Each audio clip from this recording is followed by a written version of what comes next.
आयुष्यात वेळ मिळाला तर राजांचे गडकिल्ले बघा, गडकिल्ले जपले पाहिजेत, गडकिल्ले राहिले पाहिजेत. कारण याच गडकिल्ल्यांनी सह्याद्रीचं सौंदर्य उभारले. सह्याद्रीचं सौंदर्य फक्त या शिवरायांच्या गडकिल्ल्यांनी बघितले. राजांचा जिवंत सहवास याच गडकिल्ल्यांनी बघितलाय. याच गडकिल्ल्यावरती आपल्या महाराजांचे मावळे त्यांनी तलवार चालवले. जगदंबा तलवार याच गडकिल्ल्यावरती भिरभिर फिरले. याच गडकिल्ल्यांवरती आपल्या मराठ्यांच्या प्रत्येक मावळ्यांच्या आयुष्याची चित्रगत आहे.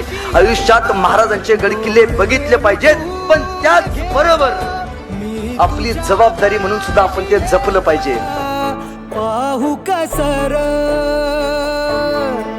या मावळातून मावळून तू कधीच गेला र माझ्या राजा.